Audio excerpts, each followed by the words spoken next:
Dear listener, ClockTower is intended for mature audiences and might be inappropriate or possibly triggering to some. Many of the themes and events in ClockTower are inspired by weird fiction as well as similar concepts, which means the show can get dark. If that isn't something you enjoy, please listen at your own discretion. We here at the ClockTower care about you, so please put your mental health first. Our show will be here when you're ready.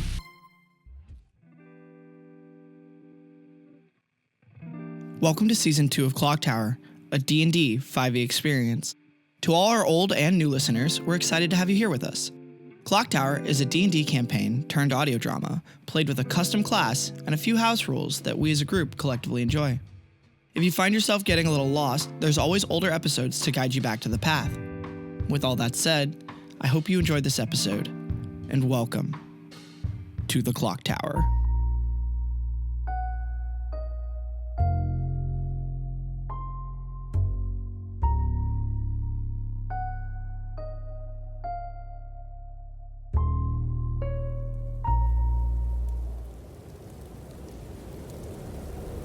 After you all left the general's office, following the chief, what is the journey from there to the point where you're getting ready to go look like? So the first thing we do is at the moment we exit, assuming you're all following me at pace, which, by the way, I'm walking with some intent, is that I immediately find somebody with a pistol on their belt and say, "Come here, son.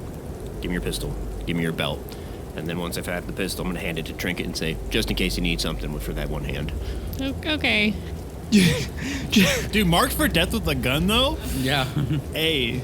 Then our next stop is to immediately hit the nearest supply depot and grab rations, stuff your pockets, whatever you need. Oh, yeah, happily. I imagine the supply depot is like there's somebody working some sort of like counter and there's just organized like shelves built out of scrap of like anything you could imagine, and everything on those shelves looks like it could have come out of Sam's pockets. Knowing that I'm the chief and basically the second in command at this point, I would immediately walk around to the door past the desk and be like, "Don't worry, they're with me." And then tell you guys to have the run of the place. Like, stuff your pockets, whatever you need. We're probably not coming back anytime soon. That guy salutes you as soon as you come in, but... I salute him back quickly and dismiss him. Can I reach deep into my pockets to put something on the desk for equivalent exchange? Roll. 5. You feel a round furry object. No. Sam will grab it gently. You feel it squish a little bit. So it'll be like, let out a big exhale, pull it out, and put it on. You set a very confused hamster on the table. He's black and white, and he's looking around like, "Oh, you're fine. Get back in here." Sorry. Fresh meat, that's pretty valuable. He's a clock tower, he didn't know. I can store living things forever in my pockets. Well, sorry about that. Anyways. The person in the room who's like standing to the side of the wall waiting for you guys to finish whatever you're doing with the chief looks at you like, how the fuck? There are like Spam cans, candy bars, little individually packed bags of jerky. Think like a gas station convenience store of like random stuff that's all been like partially used. That's what a lot of this is, except for most of the Spam tins are intact. Jaeger walks over, grabs some beef jerky, puts that in his pocket of his new jacket, and then looks over and goes, "This." Roll a perception check. Oh, that's pretty good. 22. You feel something in the pocket of the jacket. Pull It's out. a clock tower coin. It's one of Magnus's clock tower coins. Should I give this back to him? No. If you have it, he wanted you to have it. That's a D12. I don't think he does accidents. I think that was fully intentional. I'm just going to laugh to myself when you say that and not say anything else. I will also grab a little piece of jerky and then a couple of cigarettes. Not a full pack. There's also so many different like bottles of water that have all been cleaned, and they have like writing on them of like when they were packaged. Mm-hmm. Yeah, Sam's gonna grab probably like a bottle or two of water, and before Sam puts them in their pockets, they're gonna take out their like pen and write a little throwaway note to themselves on it. and then put it in their pocket for each one. Okay. Probably 2 water bottles, and then like, I think probably like a pack of like off-brand sour sweet candy. Okay. When I see you grab the water bottles, I tell you, inside pockets or they freeze. Oh, thanks. Actually, and Sam's gonna like lightly touch them both and cast prestidigitation to make them warm. Oh. And then put them in the inside pockets. You now feel much warmer. Trinket, are you grabbing anything? And if so, what are you grabbing? I'm not grabbing anything. I wouldn't know what to grab. I'm grabbing a can of Spam and a lighter. Yeah, Jaeger also like looks in the back and goes, "Oh," and pulls out. I'm just looking for a hand warmer, like the little those gas station hand warmers. Just, Yeah. Ooh. That's like on a top shelf, and there's not very many of them. And when you grab that, the person at the front desk is like, kind of like bites their lower lip, like, fuck, that's very expensive. That it's fine. And when he gets the nod, he just goes back to not stopping you guys from grabbing anything. At ease, soldier. Oh, is there any like gauze? Yep. Yeah, gauze. Grabbing gauze. There's little medical go bags. Great. Yeah, Sam will also write a note on that and then grab it as well. Okay. Once I have what I need, I'll be waiting outside for them. Okay. I think I'm good. We all ready, I suppose? Yeah, if we couldn't find anything in the tower to bring, I don't think there's a whole lot here we can bring either, so. Yeah. Time to go. Hey Sam, could you write on this? He passes you a bag of beef jerky. Oh, yeah. This is for Jaeger. Sick. Puts it in his pocket. I see what you've just done there. Everybody's ready. We then make our way from checkpoint to checkpoint, moving further up the front lines until we reach the point of departure, basically. Okay. At each one of those, you pass through the checkpoint and salute the soldier, inform them where we're headed, and then pass along any messages that might have been needed. If Magnus had given me instructions, I'll pass that along to any of them. And then so we go, moving with speed. As you make your way through, there's a lot of people who like look at you guys and watch you go, and following the chief, it's kind of like they don't usually see him walking around with this kind of intent, getting to like go forward. And it seems like everybody you pass has their orders and is not moving from them. It is very serious go time. And as you all follow the chief, you eventually do reach the front lines, where one of the people who's directing the movement there salutes the chief as soon as he sees him. Sir, I just got the orders. Everything is ready. You're pushing forward? Damn straight, soldier. Figured I'd tired of this war. We're gonna go end it for you. You just sit tight and follow orders. Yes, sir. As there are a lot of very mean-looking ClockTower agents all around you guys that have, like, many of them have scars. Barrett, you've seen several of these guys before. Yeah. It's like if they sent for everybody who does not fuck around to be on this push, this is the best they have to offer. Expected to be with this crew. This is where you expected to be, and none of them are surprised to see you here. I give him like the classic wink, brow nod, or like, hey Wilson, what's going on? In fact, one of them looks very relieved when he sees you. Anybody here that I remember from the veteran circle? No. Shit. All right. The guy who you addressed as Wilson looks over your shoulder, sees Sam, Trinket, and Jaeger, and then keeps looking and then goes, Barrett, where's Grin? He's got another mission. Much longer one. Well, glad you have you here with us. I didn't know you two were able to be separated.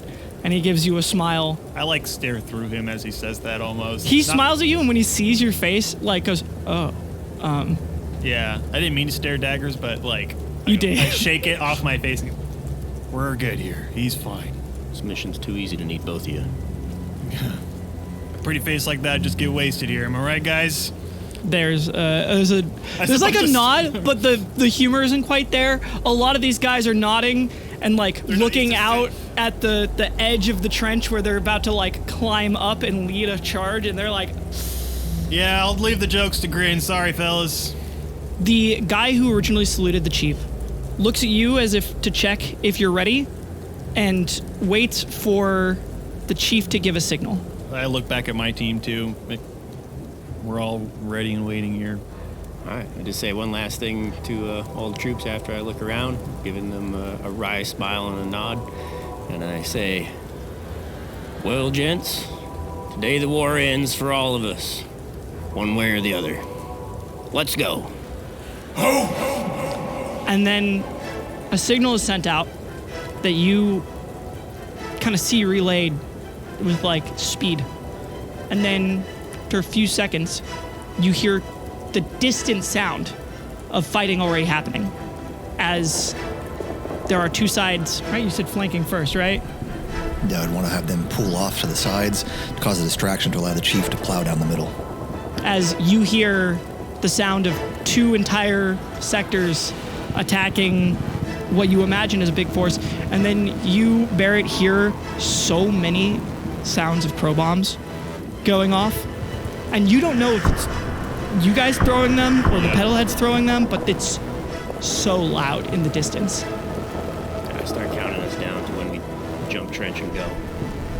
And then Visually and then walk. you're just about to jump the trench, and then you hear in the distance. Heads down. Get down. Sam drops. Yeah.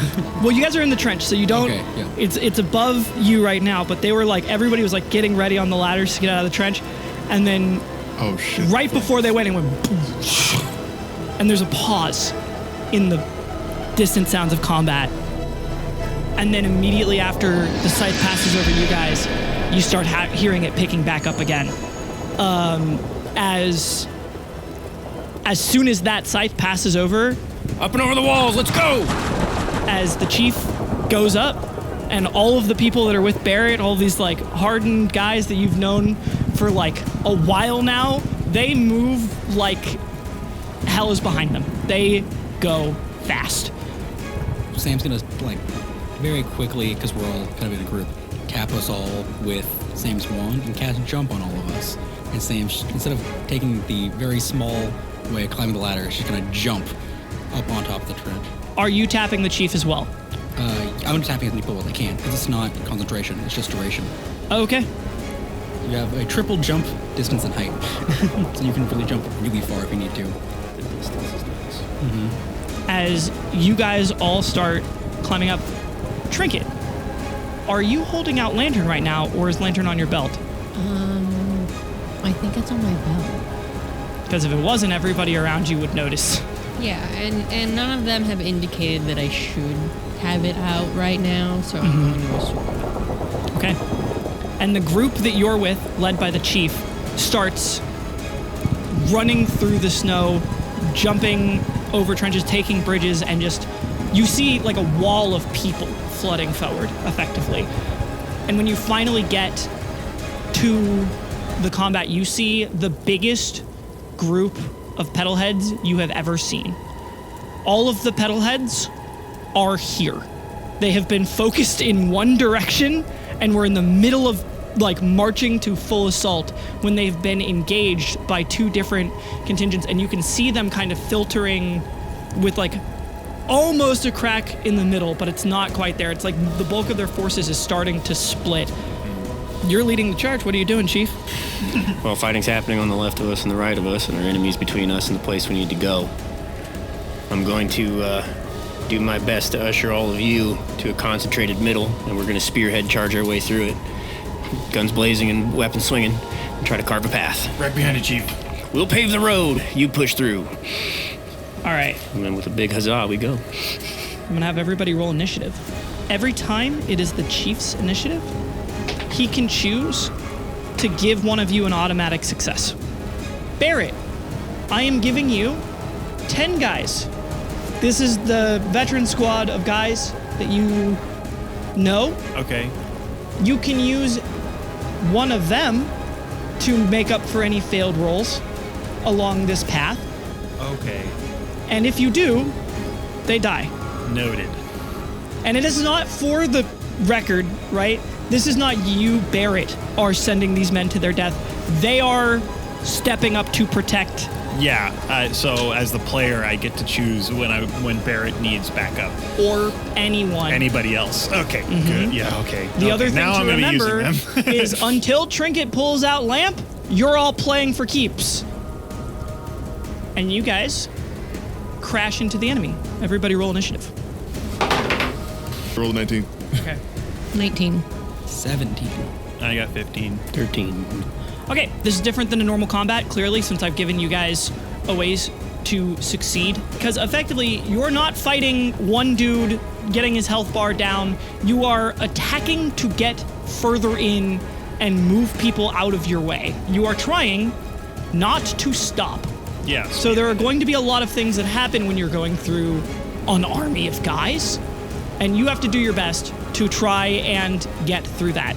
To re-up everybody, Petalheads, while zombie-like in the fact that they don't stop with like getting shot in the chest or anything outside of having their head destroyed, they don't move like zombies, they move like demons. They are fast, they don't care if their joints break, and they see your clock tower equipment. They see you. Jaeger, what are you doing? I'm firing shots into the crowd, getting headshots if I can. Okay, you're firing into the crowd. This is not whether or not Jaeger can hit a target. It's how many targets are you hitting? So roll with charisma and advantage. 14. You are not missing. You're fucking hitting your shots. And as you're like wading in, you're trying to like move people out of your line of fire, like shooting over. Several of these guys that are on Barrett's team and the Chiefs team are doing very, very well. But you see that there are ones starting to collapse on you from the side and are going to fuck you up, and you can't like turn fast enough. This is a failure. Would anyone like to do anything about that? I got you. Jaeger, you see a Petalhead with like a massive two-handed axe about to swing and start hitting you. What do you do, Chief, to stop that from happening? Well, I'd probably immediately interpose. You're busy shooting, so of course I'm going to be covering you in melee at this point. So I'll run in with the saber and just cut it down. All right, you see him catch the Petalhead's blow, deflect it to the side, cut that guy in half. Trinket, what are you currently doing? I'm gonna get out my axe. Okay. We're like walking through into You're them, going right? into so a I'm gonna crowd. just start going for it. I'm gonna start swinging my axe, cutting off some heads. All right. You're melee, and you are like have a weapon that is effectively good at cleaving body parts off. I'm gonna give you advantage and +2. 16. You succeed. You are chopping through Petalheads left and right, making a pretty good swath. Meanwhile, you have this like, where Lamp's like, what? This is bad. You could die. Let us help. Sam. So instead of directly attacking, Sam has kind of fallen to the middle of the cluster and is majorly trying to play as support as much as possible. So using a combination of message to kind of help people basically have an eye on the back of their head, or like act as like a last minute, hey, turn around, or this person needs help. Yeah, I'm basically acting as kind of squad comms. Okay. And then has the sending stone out, hasn't called it in yet, but it kind of has the things ready and prepped in case someone needs to turn around and tell them something. Until Sam's next turn, everybody has a +2. Barrett. I'm playing Guardian Angel to Trinket, and I am just deflecting missile, chopping any hand that reaches for her. I am one-man bodyguard, and just because she's cleaving the way, I'm going to follow her and be the backup for the spearhead. Okay. Since she is just cutting in advance, you kind of also have to just help her do that in order to shield her. So I'm going to have you roll the charisma, +2 because you're also using a slashing weapon. Yes. +2 from Sam, and advantage. 19. Okay. You guys are making good progress. It's now the Chief's turn. Now that I know that artillery is an option here, I have a plan. So I'm about to organize jump commandos. We are facing enemies that are extreme in number, that are currently flanked and still rushing in for melee. The plan is you are going to be maintaining jumps. You are going to be calling in artillery in what's called a creeping barrage. We're going to jump from crater to crater, while the rest of the forces, however many can come with us, can. The rest of them just stay there and keep them occupied. The people who can are going to be Barrett's guys because you have that resource still. Yeah. So The ones that can will come, and they understand the dangers. We'll basically be jumping moments before the impact so that we arrive in as empty a space as possible so we can leapfrog our way across. So leap, boom, land, leap, boom, land. Everyone else's job will be to kill as many of them, attempt to refill the space before we land. Like Right. just clear the runway so that we can take off again immediately afterwards. And Okay. I will be spending the entirety of my actions supporting this and coordinating it to give as many bonuses as possible to making sure we arrive and take off as quickly as possible. I fucking love this. As Jaeger is just fucking laying down as many shots as he can, Trinket is just hacking away. Your guys, Barrett, are like keeping the front line for a second when the chief goes to talk to Sam. I grab you, I explain it, but in short, I explain, like, grab the sending stone. Keep the jumps on us. You're gonna need to monitor that as we go. But I want you to call in a creeping barrage. I give you a series of coordinates and commands to give them so they know how to space and time each of the explosions. I'm then gonna try to grab every one of you individually and explain, Jaeger, you're gonna need to give a support fire on the way in and on the way out. That's your job. Trinket keeps swinging, but keep up with us. Barrett, grab your men. We're doing dangerous things today. You heard him! We're following Chief! On my mark! Sam, what do you say to Magnus when you like pull out the stone you've never used before? Right. So Sam, like the moment you told Sam the coordinates and the times, Sam has been like finger movement full, like I'm not here right now memorizing of like repetition, rehearsing, this is the time, this is the place. Sam pulls out the stone, grips onto it, kind of focuses their energy into it, thinks about Magnus, and then in as short bursts as possible, like they're a typewriter, is like creeping barrage, location, time, and you can feel that magic waning on them, and is like, will resend as needed, fire for effect. Sam, Delta 1-1, creeping barrage, incoming, 6-second interval, Gulf 3-2, 3-4, 3-5, heads down. Shortly after that, you guys all hear this terrible screaming sound that sounds like a ton of crows all flying, like screeching through the air at the same time before a barrage in front of you goes. And you just see like a whole swath of pedal heads just like gone. That's where we're jumping. Go! Hits as many people as they can and grabs onto Jaeger and we all jump. All right, Jaeger, it's your turn. What are you doing as you jump? Jaeger's gonna jump while when he's in midair and has the most amount of height he has. He's gonna fire into any of the pedal heads that are trying to encroach into that circle that we're trying to land in. He's essentially picking off any ones that are moving the fastest first. They step into that clearing and you... Yeah, he's taking them. All right. That's gonna be 20. 20? 20. Pedal heads start like creeping into that circle and they just, a knee goes out, their head kicks back, they fall over.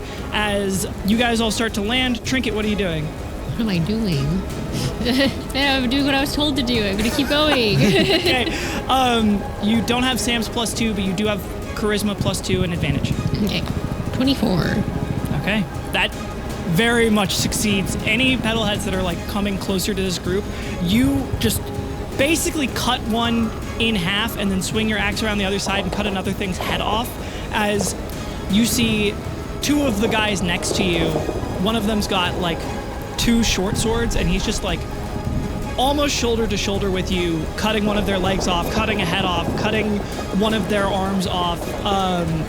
As you guys see Barrett's men have jumped with you and are doing exactly what they were told to do as well. They are killing anything that moves, and then before you guys can really think about it, another group of crow bombs goes right in front of you.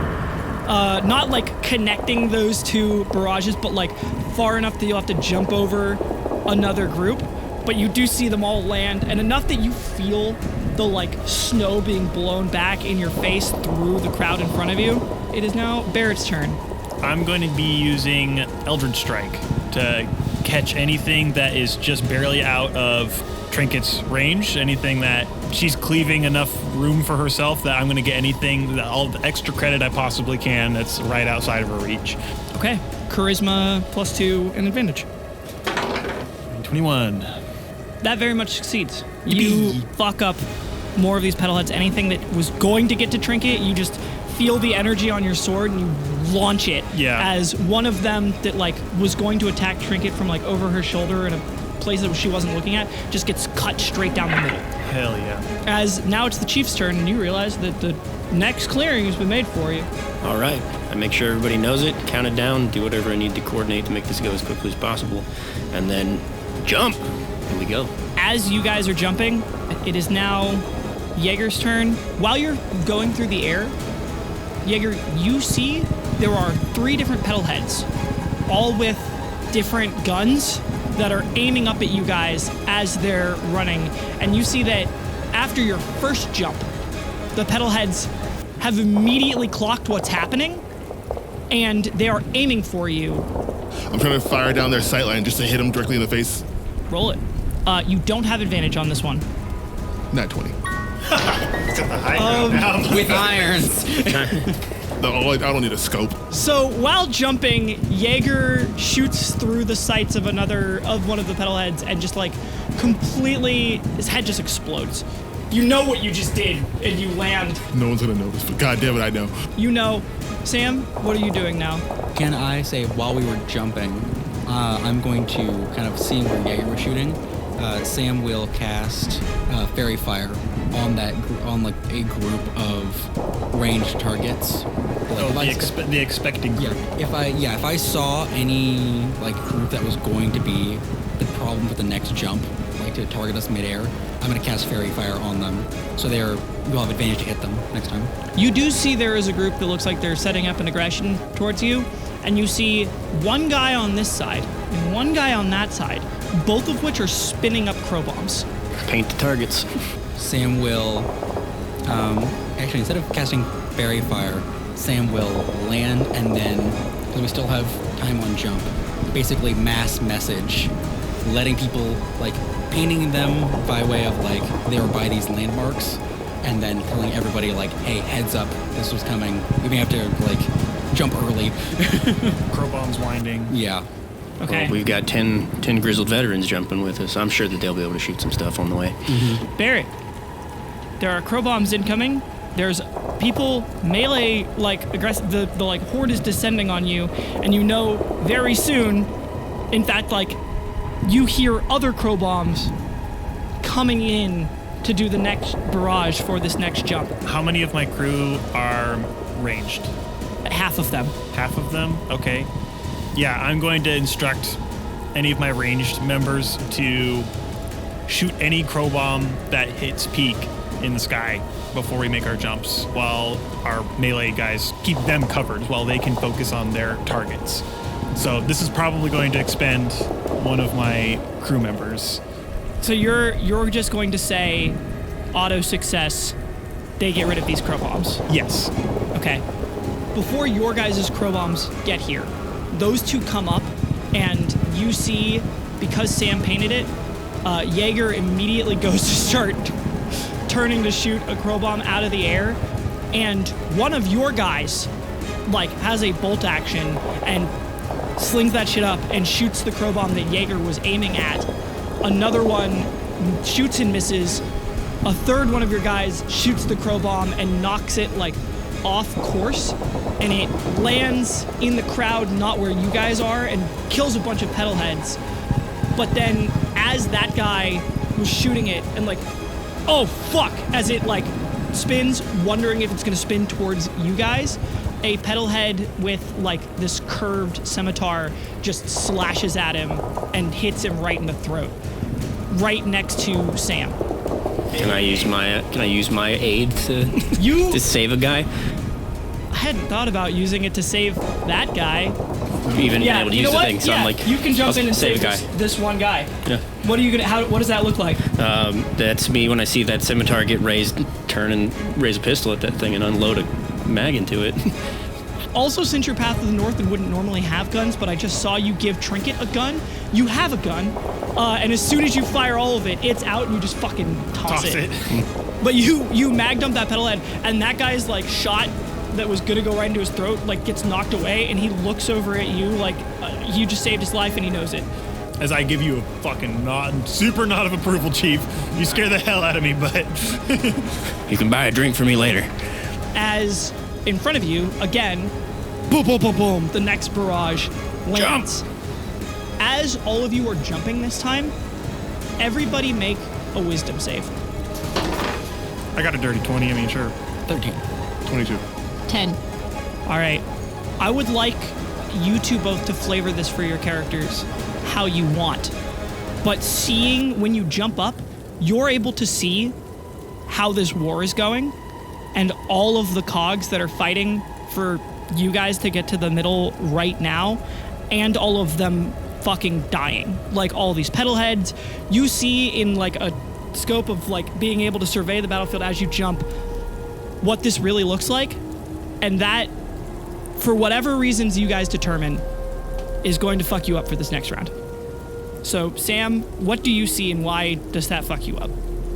I think Sam is already feeling the strain of casting even cantrips, so many on so many people so quickly, and like launches up and looks out, because we're in the middle of it now. We can maybe see the end of where we're gonna go. It's so far, and just sees all of these people dying, and the only thought that can pop into their head is, I can't cast that many spells. Like, I can't fix this. I can't fix this. It's kind of internalized in them as they land. Trinket, what about you? I think seeing the actual scope of how big everything is and how bad everything is would definitely take her back for a second. And kind of in a similar sense, I have a lantern that could make all these people be able to go home, but I can't sit down and help every single person go home. We have to do this first, and that is heavy. Okay. If we do this, everyone can go home, maybe, if we succeed. For the next round, for your guys' next turns, you both have disadvantage. Jaeger. Yep. It is your turn. Shit is bad. And while you're jumping to the next thing, the pedal heads, if they got the idea from the first jump, they really know what's going on now. There are eldritch strikes going at you every time you jump now, as well as like the whole crowd is shooting at you. And in fact, their focus seems like it's starting to change. Less on the rest of the battle and more on you guys. And Chief, your orders from Magnus start to come up in your head as well, where he told you to get them out and then get back to him. And you don't know if that's like a, oh yeah, get back if you can, or if this is a, if you don't get back, it might fuck up the timeline. Mission comes first. Jaeger, what are you doing? As we're going through midair, Jaeger starts trying to look for any, like, as he jumps, all these flashes of bullets, blades, everything's flying past him, but his eyes are tracking the entire crowd until he spots somebody holding a crowbar and goes, you. And then fires in that direction just to take out as many as he possibly can. Red All barrel right. strat. I like it. You do still have advantage, but I'm letting you know the check is higher now. It's going to be a 16. That is a failure. Does anybody else want to do something about that? Have a die. 11. Even better. Damn, okay. 27. So Jesus. the ClockTower dice ability is defined as you need to be able to interact, affect, or change what they were going to do so that rather than fail, they succeed. What do you do to make him hit that shot? Okay, so I know that you're picking targets and you're aiming in. I'm essentially just going to attempt to direct fire specifically. I'm shouting that one specifically with a kind of directness that instills confidence. As he yells, Jaeger, the one that you were going to shoot at was kind of behind a couple of guys, and as you hear him go, that one, you see there's another crow bomb that's like on a pedal head's waist that you're like, oh. Way easier shot. Boom! That thing explodes, takes out a bunch of pedal heads, turns that failure into a success. Trinket, it's now your turn as you guys are landing in the next drop zone. Okay. Still a very similar situation right now. Yeah, they're basically, you guys keep jumping into these holes made by the creeping barrage. But the difference is the pedal heads are getting wise to the fact that you guys are the thing that they're trying to push through. Like, the pedal heads have started to figure out what the game is, and they don't want to let that happen. So rather than being distracted by the forces on the right and the left that are attacking, they are trying to focus on stopping you guys now. So the checks are harder, the pedal heads are working harder to collapse on this point. Okay. And you and Sam are fucked up. Yeah. True. Right, yeah. So for this turn, I'm still just going to try to do the same thing, because I want to save Blanchard for the last minute. because just in case everyone else decides to abandon us as soon as I bring it out. You never know. Half the guys click. You know, it's like, Get me I out couldn't of blame this them. particular- Like, No more. No. same thing, but with disadvantage. Disadvantage. So do I just do I still Charisma add? +2 disadvantage. Not great. Not great. It's 10. That is indeed a failure. Yeah! Magnus, you might save her. D12. D12. Oh. 7. Yeah. 17. 17. Does anybody else want a clock tower dice? I can add another one in. Technically, you have to add the clock tower dice before I tell you if it succeeds or fails. I can do it. And that's another 5. That's 23. I have to ask again. Does anybody else want to add any more clock tower dice before I say whether or not it succeeds or fails? I feel like that's It's Past sufficient? 20. Yeah. All right.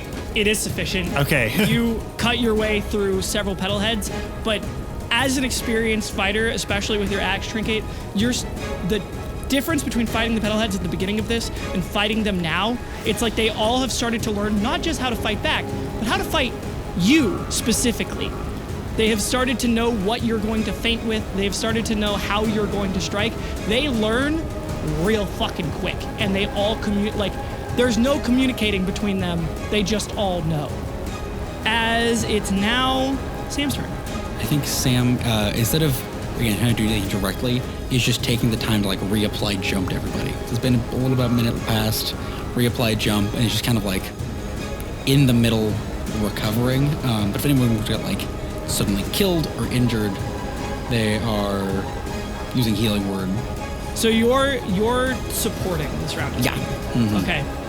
Barrett, what are you doing? So they're starting to use much more like ranged attacks, and they're aiming for us specifically. So I am going to go on the full like deflection tactic and just deflect everything I possibly can at my team back at them. Okay. I'm going to just immediately send it back right where it came from. I'm not going to deflect them in any like crow bombs or anything specific. I'm sending them exactly where they came from. Okay. Roll, you get charisma +2, +4 because it's Sam. So it's +6 and Plus advantage 6 again. with advantage. Oh, Is that good or bad? I rolled 2 1s. Oh, how bad is it? That's a 6. That is a complete failure. This is a natural 1 fail. You can use guys to make up for this and make it a success. If you do so, it is 1d4 guys, minimum of 2. I will be using my guys. Okay, roll 1d4. 2. 2. Yeah. You have to sacrifice 2 of your guys who jump in to save you at the last second. You are deflecting things like a madman, and you realize that they realize you're the problem, and they start just throwing everything at you. And one of them steps up in the way and starts deflecting missile as well, like another Path of the North agent. And then another one sees that there's a shot that you don't see, that he sees. He's not Path of the North, he's Path of the East. And he jumps in front of you and uses shield, and it isn't enough, and a bullet just catches him right in the head. Like, he knocks into you as he falls over. Fuck! It's the Chief's turn. Okay. So you have something So planned. things are getting pretty heavy. I know that time's short, but here are the 2-step plan that I would be doing in case I'm not able to make the next thing and it goes long. The next thing I'm going to do is I'm going to demand one of the stones from you because you're busy. I need you. You're clearly fatigued. I'm going to take it from you and call in a parallel creeping barrage, starting from the new location, calling offset. And what we're going to do is I'm going to, unfortunately, Barrett, need some men. And we are going to start jumping parallel, and you are going to jump away with the lantern deployed so that we draw all the fire, and you are landing, essentially able to either zigzag or go parallel to us while we draw all the fire. And I'm basically going to turn to you and say, the rest of us didn't come back with you. You did. And that's why you need to go. All right. They knew what they're getting into as I slumped the guy off of me. And I resist looking at the guy that I just slumped over. And I stand up. Chief, call in your strike to Magnus. General, this is the chief. And then I call in coordinates, parallel creeping barrage, and I'm just going to explain. I think you already know what the plan is, so make this one count. Delta 1-2, Delta 1-1, parallel strike. Foxtrot 35, Foxtrot 36, Foxtrot 37, Foxtrot 38, 39, 40. Hotel 35, 36, 37, 38, 39, 40. Fire for effect. Heads down. Sorry, I will ask you, Sam, how many people you think you can keep the jump up with? I think 5 more, effectively, I think. I can get I can get our group and then a little bit more of our people. And how many of those can fit in the radius when you guys are jumping? I think there's a maximum of 5 or Yeah, 5 basically. people in our Okay, lantern. then you're just taking a couple at best. Yeah. And then, Sam's going to try and cast jump on as many as he can. And then, as a very last thing, we'll look at you, Chief, and say, thank you. Wish I knew your name. And we'll cast guidance on you. We can Yay. we can give them the ClockTower dice as coins. Mm-hmm. Slap it in your hand. And we'll take it and, put it in their chest, put it in their front pocket. And I'll say, don't hesitate to use it when you need it. Yeah. Unspent bullets don't kill anyone. As you guys all get ready to jump, and you realize that this is probably the last time you'll ever see the chief again, Bink, what are the 2 guys who are going with you's names? Wilson and Carrie. Okay. As you guys jump, and when you do, the lantern goes off. You land in the circle, and you see that while you're ready to fuck up the pedal heads as they come in, when 6 of you are in the light of the lantern, they're not attacking you now. They're at all. They're now attracted and attacking the Chiefs group, as if it was the group that you guys were in previously. And when you land, Carrie and Wilson both look at their pocket watches and realize that it's ticking, and then they look at everything happening, and they give each other a nod, and they give you a nod, and they get ready to jump again. Hell yeah. Okay, cool. With the lantern on, as you guys are going through, in a short time, you pass the army. The cogs and the chief left behind.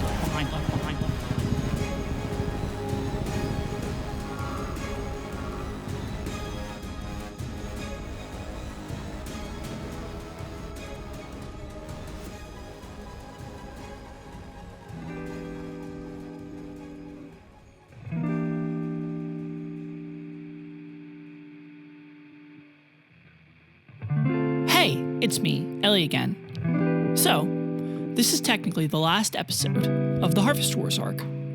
The next arc, titled The Reaper, will be the boss fight of this mission and the final arc of Season 2. I'll say this again in the next 2 outros, but we'll be taking a brief hiatus after this season is over so that we can build up a backlog again and not have to be so down to the wire on every episode that we put out. Hopefully, it'll give us some time to record some side stories, catch up on some art production, and just generally get ahead of things. So, if you're someone who likes this show, listens to these outros, and loves the episodes, and you want to keep this show going, it's time to bug your friends to catch up. Maybe to become a patron. Do anything you can to help the show keep going and be as strong as it's ever been. Because without you, we couldn't be doing this. And now, on to credits. Barrett was played by Bink. Sam was played by Cal. Trinket was played by Kball. Jaeger was played by Trent. Magnus was played by Jason Sari Moore. The Chief was played by our friend Bard. And I, Ellinthris, was the DM. The editing of the show is done by Cal and myself.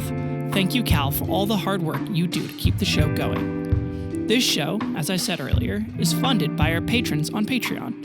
Thank you for all your constant and continued support. If you would like to donate to help the show keep going, please head over to our Patreon and become a patron today. If you'd like to join the ClockTower community, you can go to our Discord server, where fans and the cast alike are able to chat. If you want to learn more about the art behind ClockTower, head over to our Art and Animation YouTube channel. The voice of our disclaimer is Valak Donahue. The ClockTower test on our website was programmed by Mike LeMay. Most of the music in the show is done by Who's Music. Contact them if you are interested in commissions. Additional music and effects provided by Andrew Smith and Cal. All links to our collaborators, their websites, and our own can be found in either the episode description or on our website, clocktoweragent.com. And thank you again for listening. ClockTower Season 2, Episode 71, will be out for all of our early episode patrons on February 6th. and will release publicly on February 13th. Till then, time's ticking. See you in the clock tower.